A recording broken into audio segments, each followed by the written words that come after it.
जी, अस्सलाम वालेकुम। क्या हाल चाल है? ठीक ठाक हैं। आज की वीडियो में हम बात करेंगे कि वो कौन कौन सी कॉमन प्रॉब्लम्स हैं जो फॉरेनर को यहाँ पे जर्मनी में जो है वो पेश आती हैं और जिनकी वजह से बहुत सारी प्रॉब्लम्स जो हैं वो उनको फेस करनी पड़ती हैं। इस वीडियो में इन प्रॉब्लम्स के बारे में हम बात करेंगे। बहुत सारे लोग जो हैं वो इन चीज़ों को शायद अभी समझ नहीं पा रहे, जो जर्मनी आना चाहते हैं, जो विज़िट पे, जॉब सीकर वीज़ा पे, फैमिली रीयूनियन वीज़ा पे या फिर वो स्टडी के लिए यहाँ पे आना चाहते हैं। तो उन प्रॉब्लम्स पे बात करेंगे हम इस वीडियो में स्टेप बाय स्टेप। लेकिन आप लोगों से रिक्वेस्ट है कि अगर आपने अभी तक इस चैनल को सब्सक्राइब नहीं किया तो प्लीज़ ज़रूर सब्सक्राइब करें और अपने दोस्तों से, फैमिली के साथ ज़रूर शेयर करें। सबसे पहली प्रॉब्लम है यहाँ पे लैंग्वेज की। लैंग्वेज जो है वो जर्मन लैंग्वेज आपको नहीं आती। अगर आपके पास सर्टिफिकेट भी हैं तो आप उसको समझ नहीं पाते, बोल नहीं पाते। एक क्लासरूम में बैठ के आप टीचर के सामने, आपके पास टाइम होता है, वो टाइम भी आपको देता है, एग्ज़ाम में आपके पास टाइम होता है और आप रट्टा लगा के भी जो है वो चीज़ें याद कर सकते हैं और एग्ज़ाम दे के सर्टिफिकेट ले सकते हैं। लेकिन वो चीज़ें आप नॉर्मल लाइफ में कैसे यूज़ करेंगे, वो सेंटेंस, वो फ़िक्रे कैसे जो है वो किसी भी शख्स से सवाल पूछेंगे, कैसे उसका जवाब देंगे, ये सारी चीज़ें जो हैं वो समझने के लिए टाइम चाहिए। और जो लोग यहाँ पे नए आते हैं जॉब सीकर वीज़ा पे, स्टडी वीज़ा पे या वो यहाँ पे वर्क वीज़ा पे आते हैं, उनके लिए बहुत ज़्यादा प्रॉब्लम होती है। इंग्लिश जो है वो किसी हद तक जो है वो काम दे सकती है, लेकिन आपने किसी डॉक्टर के पास जाना है, आपने मार्केट में जाना है, कुछ सामान लेना है, आपको एक्चुअली में जो है वो अगर आप कोई सामान ढूँढ रहे हैं, तो उसका जर्मन नेम जो है वो आपको नहीं पता और आपने अगर सुपरमार्केट में किसी से पूछना है, तो तब भी जो है वो आप बोल नहीं सकते, समझ नहीं सकते। बहुत सारी जो है वो प्रॉब्लम्स एक्चुअली लैंग्वेज की वजह से होती हैं यहाँ पे जर्मनी में। इसलिए लैंग्वेज जो है वो सीखना बहुत ज़रूरी है। प्रॉब्लम नंबर 1 है यहाँ पे जर्मनी में। लैंग्वेज प्रॉब्लम जो है वो अगर आप इस पे जो है वो कामयाब हो गए, जर्मन बोलना सीख गए, समझना सीख गए, तो फिर समझें कि आप जर्मनी में जो है वो कामयाब हैं। आप कोई भी जॉब जो है वो देख सकते हैं, कोई भी जो है वो काम कर सकते हैं, किसी भी जगह पे जो है वो जा सकते हैं। डॉक्टर के पास जाना है, उसकी अपॉइंटमेंट बनानी है। यहाँ पे वेदर कंडीशंस जो हैं वो इस तरह की होती हैं कि बंदे अमूमन जो है वो बीमार हो जाते हैं और बीमारी की हालत में आप काम करने के काबिल नहीं हैं और आपने कंपनी को बताना है कि आप बीमार हैं। कंपनी सिर्फ जो है वो जो क्रंक बेशाइनिगुंग होती है, जो पेपर होता है बीमारी का डॉक्टर का, वही एक्सेप्ट करती है। वो वर्बली जो है वो ये एक्सेप्ट नहीं करती कि आप बीमार हैं, जिसकी वजह से जो है वो आप काम पे नहीं आए। दूसरी प्रॉब्लम है यहाँ पे जॉब सर्च करना। लोग जो हैं वो ये समझते हैं कि वो जॉब सीकर वीज़ा पे यहाँ पे आएँगे, या बहुत सारे लोग ये भी क्वेश्चन करते हैं कि वो अगर विज़िट वीज़ा पे यहाँ पे आएँ तो जॉब कर सकते हैं। सबसे पहले तो मैं आपको बता दूँ कि विज़िट वीज़ा पे जो है वो आप यहाँ पे आके जॉब नहीं कर सकते। जो लोग जॉब सीकर वीज़ा पे आते हैं उनके लिए ये सबसे पहली कंडीशन होती है कि जिस कैटेगरी के लिए या जिस प्रोफ़ेशन के लिए उन्होंने जॉब सीकर वीज़ा अप्लाई किया होता है, उसी प्रोफ़ेशन में जॉब मिलना जो है वो ज़रूरी है। अगर वो दूसरे प्रोफ़ेशन में जाके काम करेंगे या मिनी जॉब करेंगे, इससे जो है वो अपना ब्लॉक अकाउंट जो है वो पैसे तो बचा सकेंगे, लेकिन उनका वीज़ा रिन्यू नहीं होगा। ये बहुत बड़ी जो है वो प्रॉब्लम है। लोग इस बात को जो है वो बड़ा ईज़िली लेते हैं, या वो अपने किसी रिलेटिव से, दोस्त से बात करते हैं और वो उनको कहता है जी कि आप जॉब सीकर वीज़ा या अपॉर्चुनिटी कार्ड पे यहाँ पे आ जाओ, तो कोई प्रॉब्लम नहीं है, आपको जॉब जो है वो मिल जाएगी या मैं आपको कहीं पे लगवा दूँगा। देखें, यहाँ पे प्रोफ़ेशनल कंपनीज़ हैं, जर्मन कंपनीज़ जो हैं वो किसी के रेफ़रेंस से आपका इंटरव्यू तो कर लेंगे, लेकिन वो जॉब जो है वो आपके एक्सपीरियंस को और अपनी जो रिक्वायरमेंट है उनको देखते हुए जॉब देगी। जो बंदे आपके दोस्त होते हैं, अमूमन ऐसा होता है कि वो आपको किसी रेस्टोरेंट में लगवा सकते हैं या कोई छोटी-मोटी जॉब जो है वो दिलवा सकते हैं, लेकिन आम तौर पे इस तरह होता नहीं है। कि आप एक स्पेशल फॉर एग्जांपल जो है मैं आपको बताऊं कि आईटी के प्रोफेशनल हैं, आप आईटी में काम करते रहें, तो सबसे पहले आपको अपनी डिग्री जो है वो रिकॉग्नाइज करवानी होगी। ये आपके लिए बहुत ज़्यादा हेल्पफुल हो सकती है यहाँ पे जर्मनी में।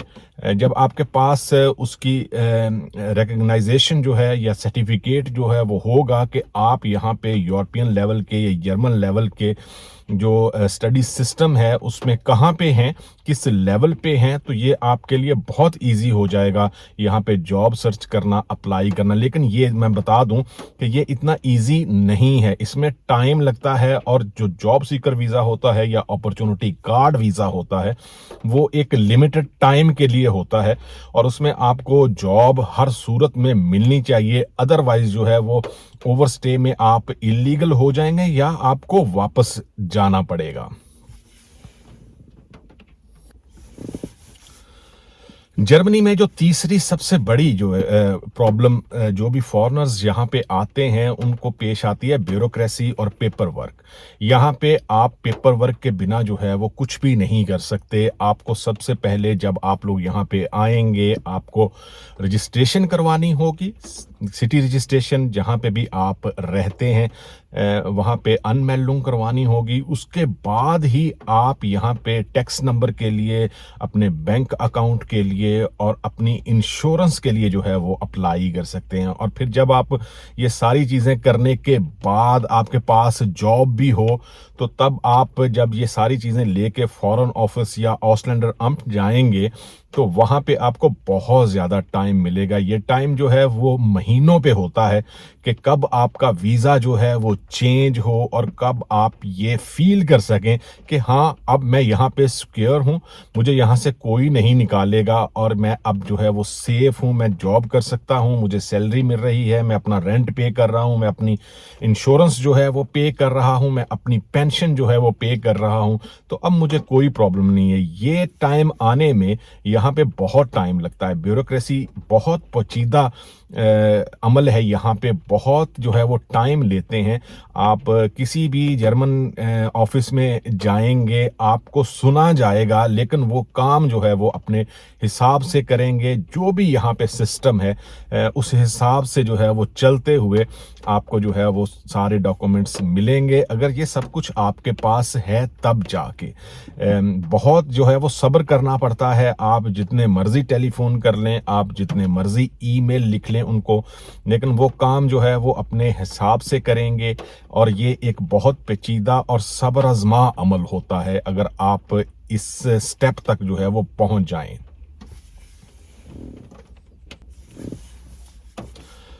जो चौथी सबसे बड़ी प्रॉब्लम जो फॉरेनर्स यहाँ पे आते हैं उनको पेश आती है अकोमोडेशन की।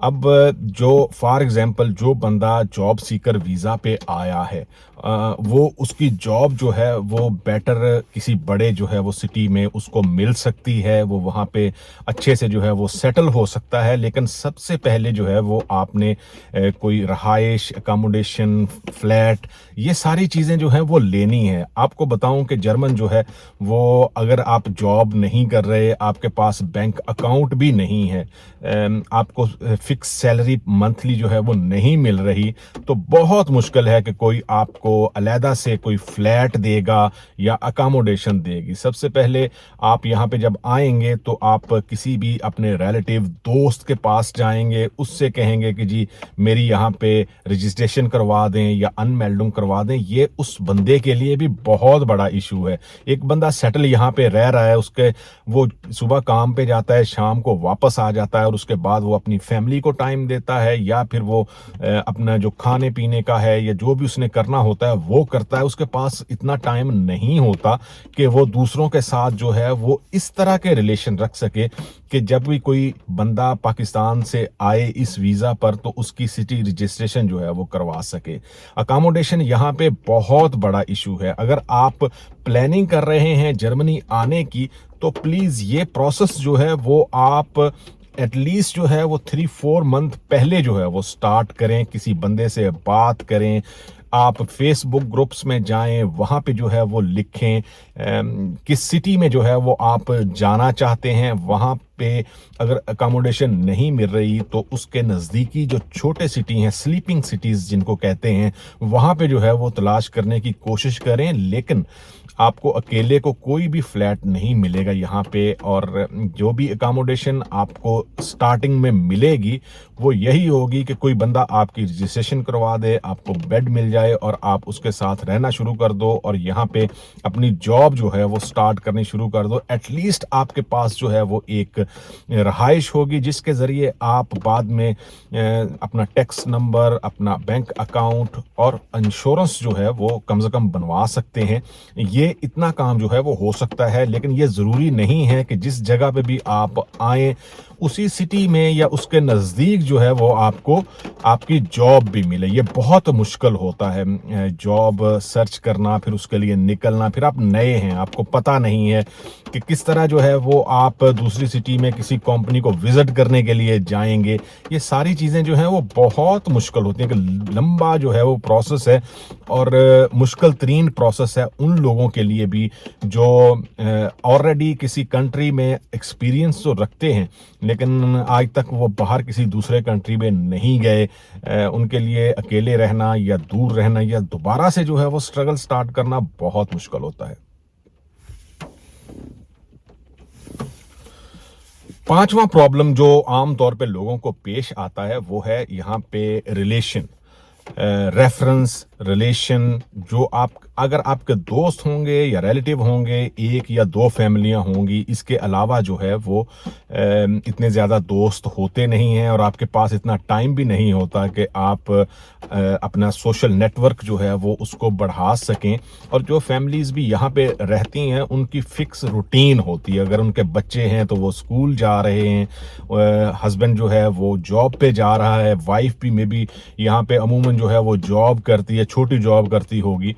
तो ये सोशल रिलेशन जो है वो बहुत बड़ा जो है वो इश्यू होता है। अगर कोई आप फैमिली रियूनियन वीज़ा पे आए हैं यहाँ पे, तो आपकी वाइफ जो है या बच्चे जो हैं वो उनको यही लगेगा कि जैसे आप किसी जेल में आ गए हैं और कोई जानने वाला नहीं है।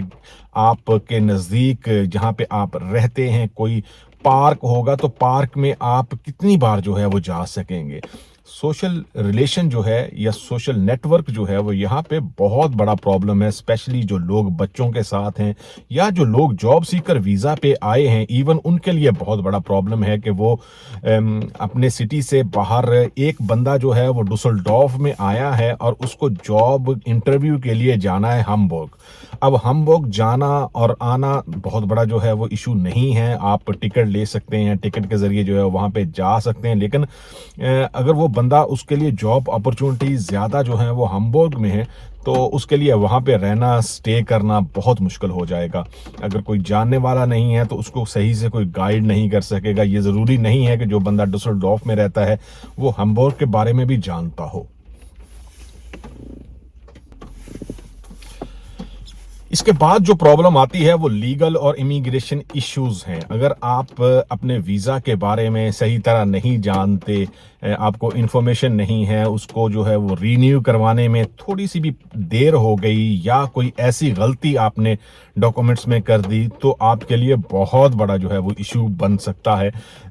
ये प्रॉब्लम जो है वो ख़ास तौर पे जो इमिग्रेंट्स जिनको लैंग्वेज नहीं आती, जो ये समझते हैं कि हाँ मुझे इंग्लिश आती है, मैं इंग्लिश बोल सकता हूँ, समझ सकता हूँ, मेरे लिए कोई प्रॉब्लम नहीं है, उनके लिए सबसे बड़ा इशू होता है कि वो अगर किसी ऑसलैंडर अम्ट या ऑसलैंडर बेहरडी में जाएंगे, वहाँ पे जाके जो है वो इंग्लिश में बात करने की कोशिश करेंगे तो वो आपको लाइन से निकाल के या काउंटर से हटा के साइड पे खड़ा कर देंगे। इंग्लिश जो है वो लोग समझते हैं, यहाँ पे जर्मन जो है वो उनके सिस्टम में है कि वो इंग्लिश जो है वो बोलना जानते हैं। और चूंकि यहाँ पे फैमिलीज जो हैं वो आम तौर पे छुट्टियों में इंग्लिश कंट्रीज में भी विजिट करने के लिए जाती हैं, तो ये ऐसी बात नहीं है कि वो इंग्लिश बोल नहीं सकते या समझ नहीं सकते। लेकिन ये लोग प्रेफरेंस देते हैं अपनी लैंग्वेज को, जर्मन लैंग्वेज को। और जब आप ये सोचते हुए जो है वो जहाँ पे जर्मनी में आएंगे कि हाँ मुझे इंग्लिश आती है और मैंने इंग्लिश जॉब ही करनी है, तो फिर आपके लिए चॉइसेस भी महदूद हो जाएंगी और फिर आपके लिए प्रॉब्लम भी होगी अपने लीगल और इमिग्रेशन इश्यूज को सॉल्व करने के लिए। जब आप डायरेक्टली ऑस्ट्रेलियन अम्प्ट जाएंगे तो वहाँ पे इंग्लिश में बात करने की कोशिश करेंगे, तो तब आपको प्रॉब्लम्स जो हैं वो फेस करनी पड़ेंगी। ये बहुत बड़ा इशू है।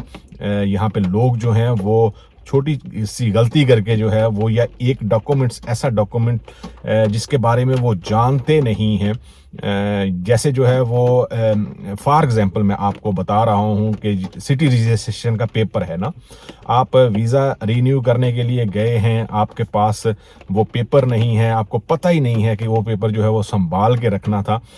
तो ये सारी चीज़ें जो हैं वो इशू क्रिएट कर सकती हैं, और आप चूंकि नए हैं तो आपके लिए ये सारी चीज़ें जो हैं वो बहुत बड़ी हेडेक बन सकती है। आप बहुत डिप्रेशन में जो है वो जा सकते हैं। ये बहुत बड़ा इशू है यहाँ पे।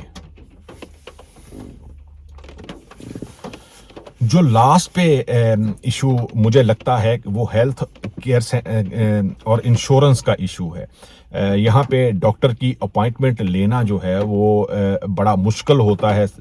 आप उनको कॉल कर दें अगर कोई इमरजेंसी नहीं है। फॉर एग्जांपल आपको एक ऐसी बीमारी है जिसका ट्रीटमेंट जो है वो सिर्फ स्पेशलिस्ट डॉक्टर जो है वो कर सकता है, तो जो स्पेशलिस्ट है उसके पास अगर आप डायरेक्ट अपॉइंटमेंट के लिए कॉल करेंगे या वहाँ पे ईमेल करेंगे तो आपको अपॉइंटमेंट लेना जो है वो बहुत बड़ा इशू लगेगा यहाँ पे। और अगर आप अपने फैमिली डॉक्टर के पास जाएंगे और उसको अपनी प्रॉब्लम बताएंगे, वो रिकमेंड करेगा, उसके बाद भी जो है वो बड़ा टाइम लगता है। ये एक बहुत बड़ा इशू है।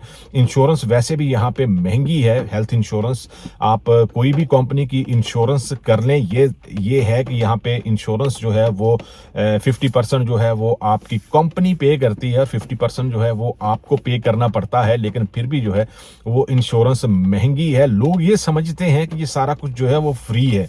एक्चुअली में ये फ्री नहीं है। फॉर एग्जांपल आपको कोई ऐसी बीमारी है जिसमें आपको किसी हॉस्पिटल में एडमिट होना पड़ा है, तो चूंकि आप सिर्फ एक ही बंदे हैं कमाने के लिए, आप वहाँ पे आपका इलाज होगा, कोई पैसे जो है वो आपसे वहाँ से नहीं लिए जाएंगे।